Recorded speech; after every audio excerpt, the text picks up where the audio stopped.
Hi guys, it's Stacey, and I'm back with another Saturday Morning Makes. Today I only have one card for you, so I'm going to go through this real quick. I used Lawn Fawn products today. I used these Lawn Fawn stencils, and I layered them up.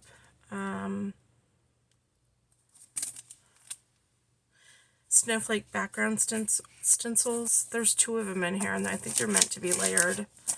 So I got those, and then I used a Lawn Fawn Stitch Hillside Border die. I used Lawn Fawn Let It Snow word die. I used this Lawn Fawn Frosty Friends stamp set. And I used this liquid glitter from Hobby Lobby. If you guys haven't used this, go to your Hobby Lobby and see if they have it and get it. I wish I'd bought more. It went on clearance back when we were all getting the 75% off, I believe. This was 99 cents, and it is beautiful, and it shows up better than Wink Estella, but it's not overpowering like glitter or like the Spectrum Noirs. Don't show up that well unless you hit the light just right. This shows up. If you have it, go get it.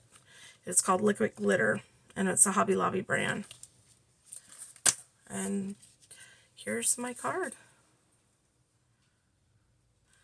I there's the border die, the hillside border die, the little snowman. I put scarves and mittens on them, and then I did the gloves and hung them from the Let It Snow sign, and then I used some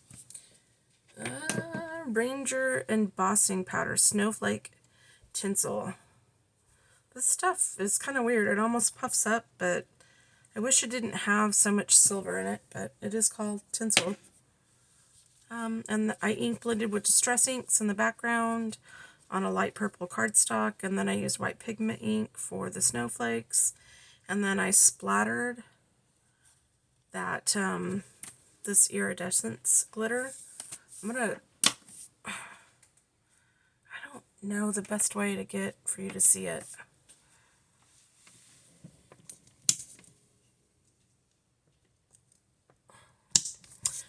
Hopefully it showed up. So that's my Saturday Morning Makes. It's hosted by Jill Norwood. If you have any, I'm going to leave all the information on how to enter below, or participate below. It's an open collaboration. It's open to anybody, any makes, and I'm going to link her channel and use the hashtag satmornmakes, and I'll leave it all below in the description. You guys, I hope you're having a good weekend and enjoying yourselves and getting some crafty time in. Okay, bye!